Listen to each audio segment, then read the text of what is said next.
दरमा न पाई ब्लॉक रे अनशन बसिछंती सीआरपीसीएम रो महिला माने पुणी अनशन बसिले सीआरपीसीएम रो महिला दीर्घ 14 मास है मिलुनी दरमा संघर प्रेसिडेंट को मनमुखी कार्य 14 मास है काम करुछंती हेले पाउनाहंती दरमा कहा निर्देश रे संघर प्रेसिडेंट मनमुखी कहा निर्देश रे संघर प्रेसिडेंट मनमुखी कार्य करुछंती प्रेसिडेंट को ऊपर राजनीतिक चाप पका जाउथवा अभियोग करिसेंती अनशन करिथवा महिला आमे काम करिछु ठीक आम दरमा कोन पाई मिलुनी बालेश्वर जिला सेमुड़िया ब्लॉक मैतापुर पंचायत मैतापुर मिशन शक्ति संघर 13 जन सीआरपी सीएम महिला मानकु दीर्घ 14 मास है मिलुनी दरमा 14 मास है सीआरपी सीएम महिला माने कार्य करुछंती हेले सेमानकु दरमा मिलुनी ए बाबदरे पूर्व बहुबार ब्लॉक बीडीओ पाखर आरंभ कर जिलापाल जाए अभियोग करते किसी सुफल मिल ना तेज पुणी थे आमरण अनशन को ओह्लैंट सीआरपी सीएम महिला मैंने गतकाली दिन 10टा पाखर सेमुड़िया ब्लॉक बारंडारे महात्मा गांधी फोटो रखी आमरण अनशन बसी राति अनिद्रा होईकि भोक उपास बसी रही छोट पिला धरी आज को 2 दिन है बसिछंती अनशन भोक उपास एपर्यंत सेमानक पाखकु स्थानीय विधायक जी अच्छा घर से सेमुड़िया से आसी नाहंती सेमानक दुख बुझीबा पई प्रश्न उठुछि विधायक न आसिबा कारण कौन होई पारि निज निर्वाचन मंडलीर एमिति घटना घटितिया बळी निरीह महिला माने न खाई न पी भोक उपास 2 दिन है बसिथिबा बळे विधायक कौन पाई चुप बसिछंती एमानक दुख कौन विधायक बुझिबेनी काली मध्य सेमुड़िया तहसिलदार अनशनकारी महिला मानक पाखक आसी बुझाबुझी करथिले हेले महिला माने दाबी रखिथिले जेते दिन पर्यंत सेमानक दरमा मिली नाही सेते दिन जाई एही अनशन चालू रहिबो केवल देखिबाक बाकी रहिला एही खबर प्रसारण पर प्रशासन हेउ बा स्थानीय विधायक होंतु ए घटना को केते गुरुतर सहकारी नेउछंती बा सेमानक समस्या समाधान करूछंती। नमस्कार मो निरुपमा सियाल मैतापुर पंचायत मु सीआरपी अटे आमे 14 मास है काम कलुणी सीआरपी भाव में किंतु 14 मास हम आमको आम प्रेसिडेंट अहल्या साहू दरमा दौनी आमे ई दरमा बाबद आमे बीडीओ सार को बार बार देखा कलुणी तहसीलदार सार को बार बार देखा कलुणी कलेक्टर सार को बार बार देखा करबा परे कलेक्टर सार 3-4 थर चिठी कले महासंघर प्रेसिडेंट पाखक किंतु प्रेसिडेंट दब दब कही आज पर्यंत से दरमा दौना कौची आज देमी काली देमी एमती कहूची आग थर आम एमती बसीलु अनशन करूँ कि कहले दवापाई किंतु देले नहीं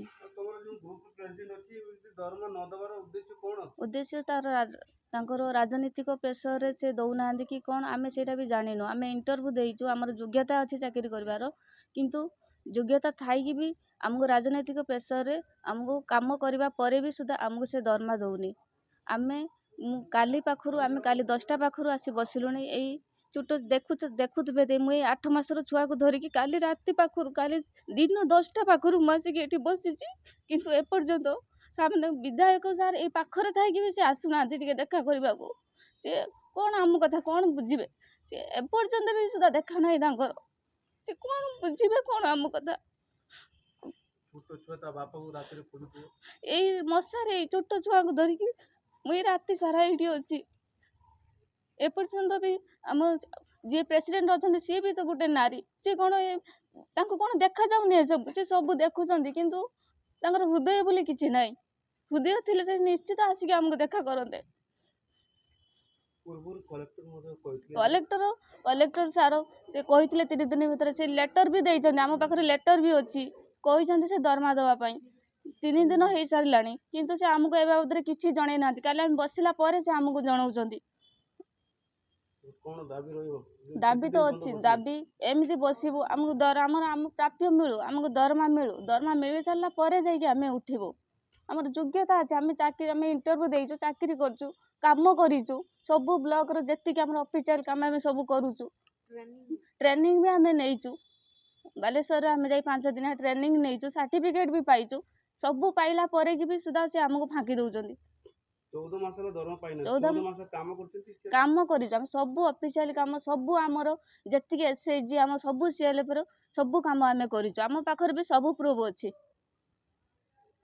ଟିକେ ପରିଚୟ ଟିକେ ଦେବେ ନାଁଟା କହିଲେ। ମୁଁ ପଦ୍ମାବତୀ ନାୟକ।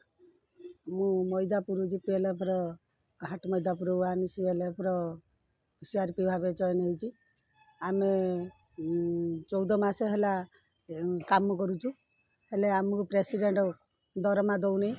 ଆମେ ବହୁତ ଡାକିକି ଆମକୁ ବହୁତ ହଇରାଣ କରୁଛନ୍ତି, ଦେଇଦେମୁ କହୁଛନ୍ତି, କିନ୍ତୁ ଆମକୁ ଦରମା ଦେଉନାହାନ୍ତି। ଆମେ ଆଗରୁ ବି ବସିଥିନୁ କ'ଣ ଏମିତି ଅନଶନରେ ବସିଥିନୁ ଦରମା ପାଇଁ, କିନ୍ତୁ ଆମକୁ ଦରମା ଦେବ ବୋଲି କହିକି ଉଠେଇ ନେଲା, କିନ୍ତୁ ଦରମା ଦେଲାନି। ଫେରେ ଏମିତି ଦୌଡ଼େଇ ଫେରେ ଶେଷରେ ଆମେ ଫେରେ ଆସିକି କେତେବେଳଠୁ ବସିଲେଣି ଅନଶନରେ? ଆମେ କାଲିଠୁ ବସିଲୁଣି, 10ଟା ଠାରୁ ବସିଲୁଣି। ମାନେ କ'ଣ ଆମର ଅନଶନ ନା ରାତିରେ ପଳେଇଥିଲେ ଘରକୁ? ନା ଆମେ ଏଇଠି ରାତି ସାରା ରହିଥିଲୁ, ଆମେ ଯାଇନୁ ଘରକୁ। ଏଇଠି ମଶା ଡାଁସରେ ଏଇଠି ବାରଣ୍ଡାରେ ଏଇଠି ଛୋଟ ଛୁଆଙ୍କୁ ଧରିକି ଶୋଇକି ରହିଥିଲୁ। କ'ଣ ଦାବି ରହିବ କ'ଣ? ଆମର ଦାବି ଯେପର୍ଯ୍ୟନ୍ତ ଆମକୁ ଦରମା ନ ଦେଇଛନ୍ତି ପ୍ରେସିଡେଣ୍ଟ, ଆମେ ସେ ପର୍ଯ୍ୟନ୍ତ ଏଠୁ ଉଠିବୁ ନା। ଆପଣ ଅନଶନରେ କାଲିଠୁ ବସୁଛନ୍ତି, କି ପ୍ରଶାସନିକ ଅଧିକାରୀ କ'ଣ କେହି ଆସିଥିଲେ ପହଞ୍ଚିଥିଲେ? ନା, କେହି ଆମ ପାଖକୁ ଆସିନାହାନ୍ତି। କେବଳ ଆମର BDO ସାର୍ ଆସିଥିଲେ, ଆମକୁ କହିଲେ ତମେ ଉଠିଯାଅ, ଆଉ ତମର ଯାଇକି କ'ଣ ହେଉଛି ଦେଖା କରିବ ଯାଇକି କଲେକ୍ଟର ସାର୍ଙ୍କୁ। ଆମେ କହିନୁ ଆମର ଯେପର୍ଯ୍ୟନ୍ତ ଏଇମିତି ଆଗଥର ବସିଥିନୁ ଆମକୁ କହିକି ଉଠେଇ ଦେଇଥିଲେ, ଆମେ ସେଇ ଜିଦ୍ଦିରେ ଆମେ କହିନୁ ଜମା ଟୋଟାଲ୍ ଆମେ ଉଠିବୁ ନାହୁଁ, ଯେପର୍ଯ୍ୟନ୍ତ ଆମ ଦାବି ପୂରଣ ନ ହେଇଛି ଆମେ ଏଠୁ ଉଠିବୁ ନାହିଁ। ନମସ୍କାର, ମୁଁ ମଇଦାପୁର ପଞ୍ଚାୟତର ହାଟ ମଇଦାପୁର ଶାସନର ମୋ CRP ନମିତା ମିଶ୍ର। ଆମେ ଆଜିକି 14 ମାସ ହେଲା ଆମେ କାମ କରୁଛୁ, କିନ୍ତୁ ଆମକୁ ଆମ ପାରିଶ୍ରମିକ ମିଳୁନି। ଆମର ପାରିଶ୍ରମିକ ଆସିକି ଆମ ଆକାଉଣ୍ଟରେ ରହିଛି, କିନ୍ତୁ ଆମକୁ ସିଗ୍ନେଚର ବଳରେ ଆମକୁ ଦରମା ଦିଆଯିବ, ସେ ସିଗ୍ନେଚର ସେ କରୁନାହାନ୍ତି। ତାଙ୍କ ଦରମା ତ ନୁହେଁ ନା, ଆମ ଦରମା ଆସିକି ରହିଛି 13 ଜଣଙ୍କର ଦରମା ରହିଥିବା ବେଳେ ସେ ସିଗ୍ନେଚର କରୁନାହାନ୍ତି କି ଆମକୁ ଦରମା ଦେଉନାହାନ୍ତି।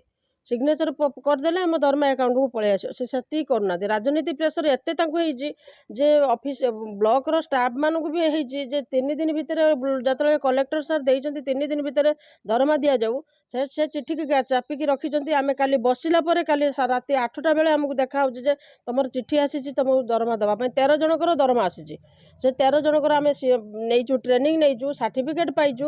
5 ଦିନିଆ ଟ୍ରେନିଂ ଆମେ ଯାଇଛୁ ବାଲେଶ୍ୱରରେ, କିନ୍ତୁ ତଥାପି ସେମାନେ କହୁଛନ୍ତି ସେମାନେ CRP ହେଇନାହାନ୍ତି କି CRP। ତାମାନେ ଏଠି ରାଜନୀତି କିଭଳିଆ ରାଜନୀତି ଚାଲିଛି ମଇଦାପୁର ପଞ୍ଚାୟତ, ମାନେ ଶିମୁଳିଆ ବ୍ଲକ ଭିତରେ ମଇଦାପୁର ପଞ୍ଚାୟତ ହିଁ ରାଜନୀତି ଚାଲିଛି। ଆଉ ଆମେ ଏମିତି ବସିବୁ ସାର୍, ଏମିତି ଆମେ ବସିବୁ ଯେପର୍ଯ୍ୟନ୍ତ ଆମ ଆକାଉଣ୍ଟକୁ ପଇସା ନ ଯାଇଛି ଆମେ ଆମରଣ ଅନଶନ ଭାଙ୍ଗିବୁ ନାହିଁ। ବାଲେଶ୍ୱରରୁ ସୋସାବ ନାଇକଙ୍କ ରିପୋର୍ଟ, ନିରପେକ୍ଷ ନ୍ୟୁଜ୍।